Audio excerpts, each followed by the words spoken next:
Hello, it's me again. Today is still April 14th. It's just about 2 o'clock, and this is what cancer looks like today. Had my wife and my 2 boys over to visit.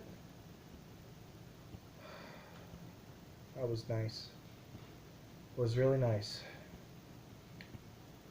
They just left about 5 minutes ago. They're going to stay at Grandpa's place for the Easter weekend. My mouth is still mostly numb, so I'm still feeling like I'm drooling all over the place. And we decided that we're going to put these on YouTube. We decided, well, mostly me and my mom and my wife, I sat down with them and talked to them about this, and they think it's a really useful tool, not only for me but for other people who might have cancer or going through this. A lot of people who are going through it don't really have any kind of a spectrum to look at to see what it's like. Everything that's out there is either a declaration of having cancer or check out my new wig, or I'm cancer free. So we thought maybe this kind of a video might be useful for some people. So we're doing it. Today I started chemotherapy. I had a bag earlier today. It was about a half hour. I don't exactly know what was in it. I'm still a little groggy from the Dilantin, I think it's called, the anti-seizure medication I was taking. They gave me 1,500 They gave me 1,500 milligrams of that. It's like 10 times the normal dose, because it's my first starter dose, so I'm still just a little slow from that. Right now I'm currently hooked up to busulfan. I'm about halfway through the bag. Hello, sir. You got Hello. the tray? Yep. Oh, sorry about that. No, it's all right. Don't worry about it. The food people just came by to pick up the tray. All right. Have a good day. Have a good one. You too, buddy. You don't get any privacy when you're in the hospital. None whatsoever.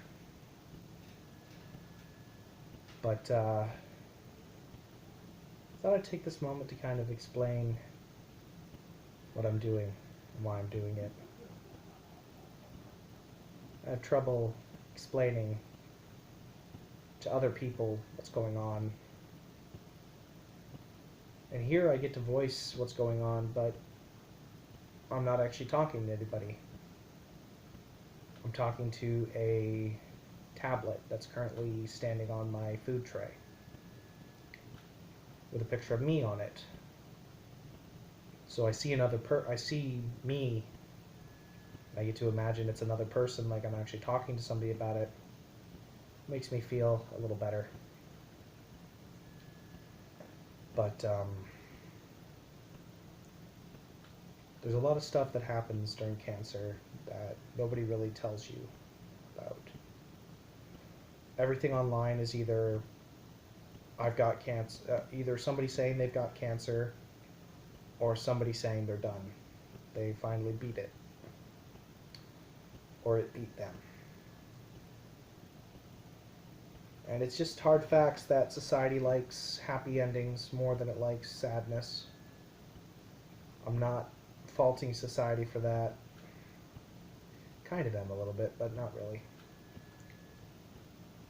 But I think, oh, my mom thinks, really. People might want to actually listen to this. People might want to hear what I have to say.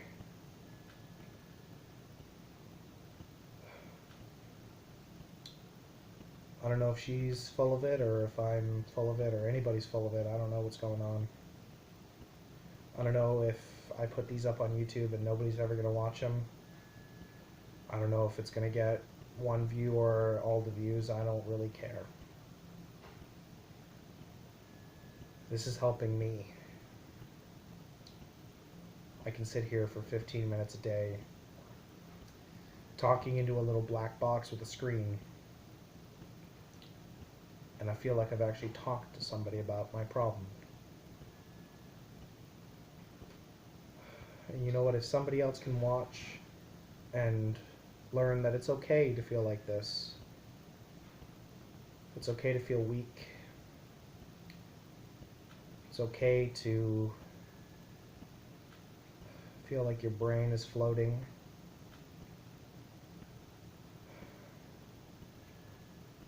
it's okay. It's okay to understand that you need rest. If just one person can get something, can get some help from this video, from these videos, then these videos will be useful. I'm not going to make any wild promises as to when I'll put up videos or how many I'll make, because this is cancer. It's not a job. It's a terrible fucking shit that's happening. Some days I'm not going to want to make these. Some days I'm going to want to just lie and sleep all day. I've got people who are willing to help me out with that, though.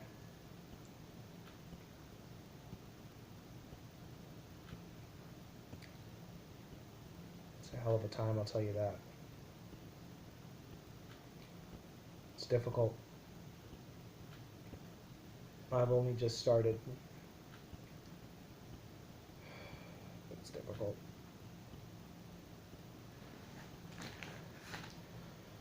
When my kids come to visit me, and my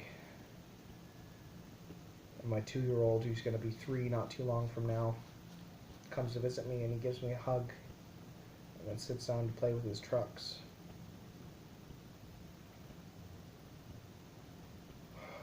It's hard knowing it's hard knowing you can't stay. It's hard knowing that he has to go home every night and that I can't go with him.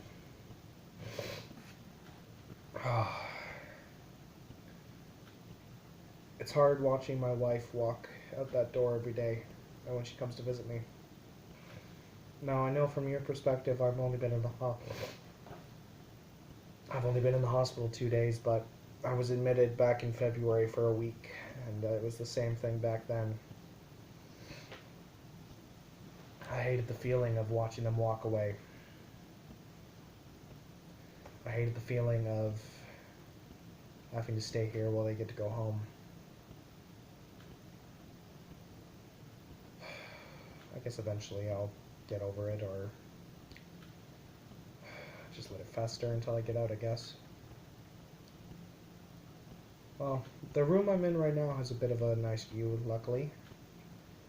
The hospital I'm in, Jovinsky, in Hamilton, Ontario, in Canada, has the room I'm in has a view of the courtyard. If the trees had leaves, it'd look real nice. But it just kind of looks like barren death right now. Which is freaking great, how every day I feel like I'm gonna die. That's one thing they try to get you prepared for, but they can't. They try to get you prepared for sitting there, sitting in the bed for 10 hours a day, sitting around for 10 hours a day, just knowing. To your brain, it's not a feeling. To my brain, at least, it's not a feeling. Everybody, it's a little different, but to me, I don't imagine, or I don't have a hunch.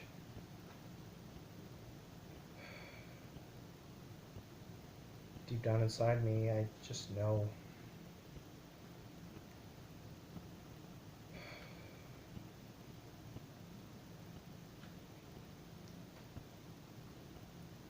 We're going to do our best to make sure that doesn't happen.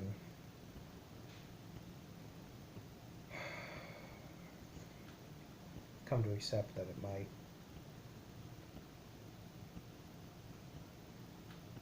And I know now that I know what I was trying to hide, and that's that I know. I know very well that this is probably leading to death. I'm 23 years old. I know it's pretty young to have 2 kids, but I'm 23. And I'm sitting here in this bed thinking I'm going to die any day. Yeah, I'm hooked up to some stuff that's supposed to keep me alive. It's supposed to help me survive. The doctors tell me I got a halfway decent chance of surviving. My brain doesn't really care.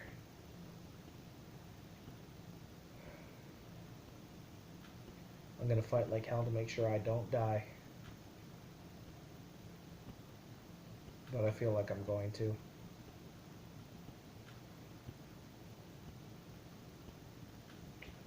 Everything I did leading up to coming into this hospital, I did with the expectation that I would never come home. And I didn't want to admit that to my family. And I feel bad because I wasn't a good person. I was frustrated and I snapped many times.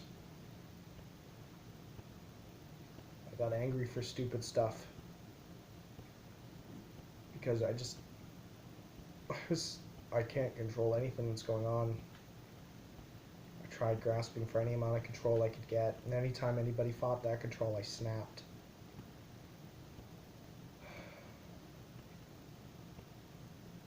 If my family watches this, I'm sorry. I know I've said it to you many times.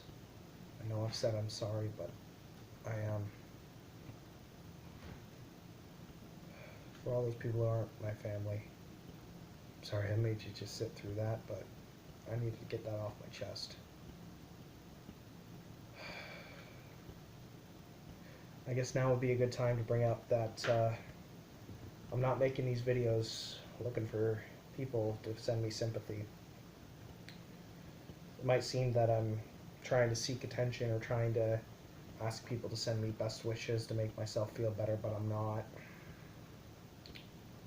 They're just words in the end of it, to be honest. I kind of just nod and kind of give a little wave now when everybody says get well soon or you'll beat this. You're tough, you'll beat this.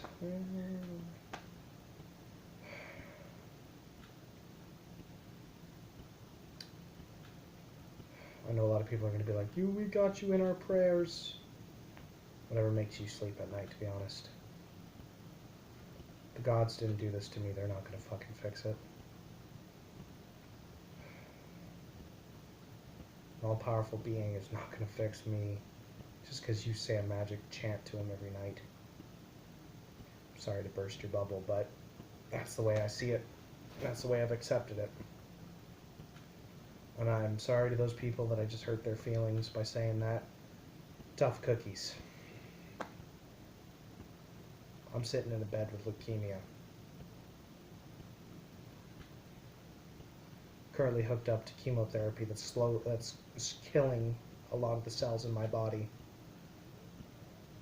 In about a week's time, I'm not going to be able to eat very much because the linings inside my throat and my intestines are going to be completely gone. And I'm not going to be able to eat anything without feeling like I'm ripping my throat apart with razor blades. So if I say that a little prayer is worthless, I'm sorry that I hurt your feelings by saying that.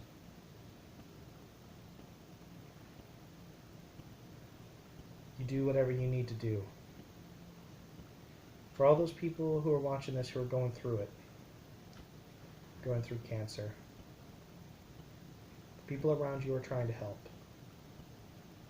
They're trying to help you, trying to make you feel comfortable, trying to make you feel better.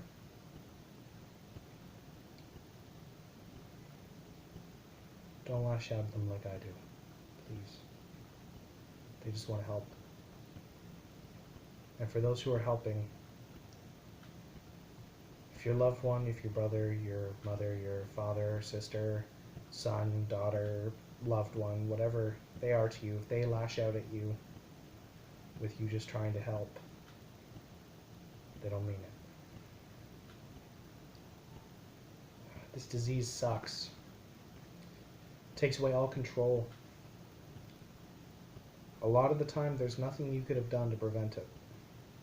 Especially with leukemia, there's not a lot I could have done to prevent this. And I didn't do anything to cause it. At least that I know of. So, it takes a lot of control out of our hands, having this disease.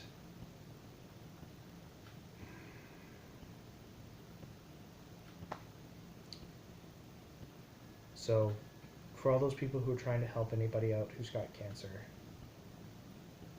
just know that when they snap on you, they're not doing it because they don't love you. And they're not doing it because they're angry. At least at you. They're doing it because they've got no control. And they're freaking out. They're scared. I'm scared. I'm terrified.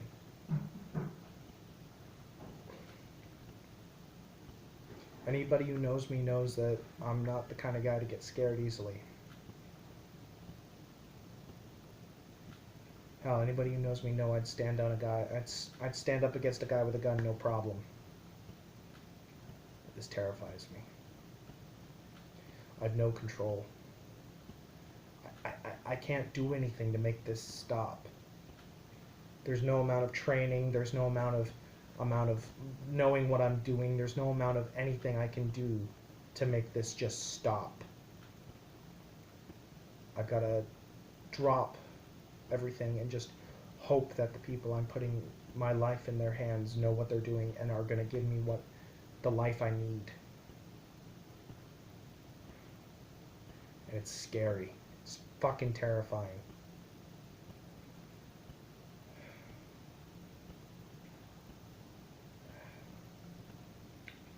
Just what I said. I'm gonna hopefully try to do a video a day. They're all gonna be hopefully between 15 to 20 minutes. Some of them might be shorter. I'm gonna try not to go longer than 20 minutes because I'm sure nobody wants to sit there looking at my ugly mug and listen to me talk for 20 minutes. But anyways, yeah, it's gonna be all for me.